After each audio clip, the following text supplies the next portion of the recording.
This video will present some exercises paddlers can do to improve their control of a canoe. It helps to have an objective for reference. A floating buoy in the water, a stationary dock, or another canoe will all work great. This exercise involves moving a canoe around a dock. The object of the exercise is to keep the canoe at right angles to the dock with the bow at a constant distance away.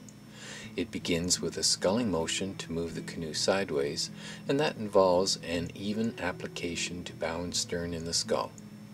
As the canoe nears the corner of the dock, the stern of the canoe needs to swing around, so almost all the force is applied at the stern. This drawing illustrates how pitch is applied to the paddle. Pitch is uniform bow to stern as the canoe moves sideways. At the corner, there is little force applied at the bow as the stern has to swing around. At the end of the stroke, even more pitch is applied, which keeps the bow from slipping away from the dock. Once the turn is made, pitch is again applied uniformly bow and stern. The previous segment showed a pry scull, which moved the canoe away from the paddler's side.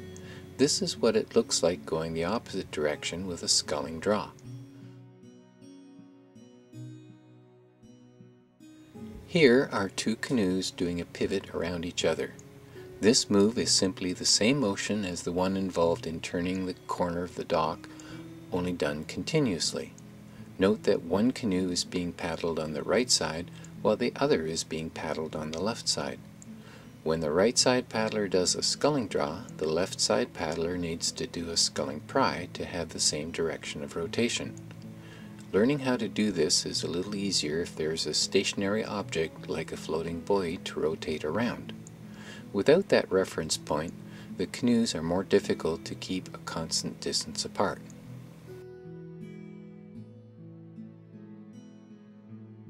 Pinwheels involve the same pitch control that sideward sculling uses. The difference is that the pitch of the blade changes at your body.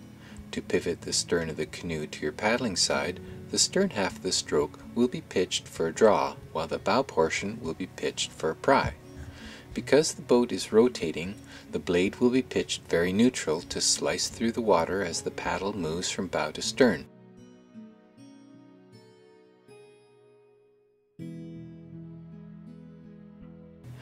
Another fun thing to do is to have one canoe pivot while a second does a tight circle around it. To get the most out of this exercise, begin with one canoe pivoting while the other circles. After a few turns, the circling canoe stops circling and switches to a pivot, which results in a linked pinwheel. And after a few rotations, the canoe that was the original pivot point moves out of the pinwheel and circles the other canoe. To extend the amount of practice, you can also change direction of the pivot.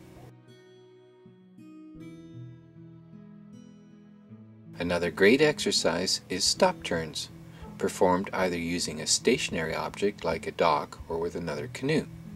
Practice turning the canoe in both directions. The goal of the exercise is to paddle towards the destination at a good clip and then do a dramatic 90-degree turn at the last possible moment.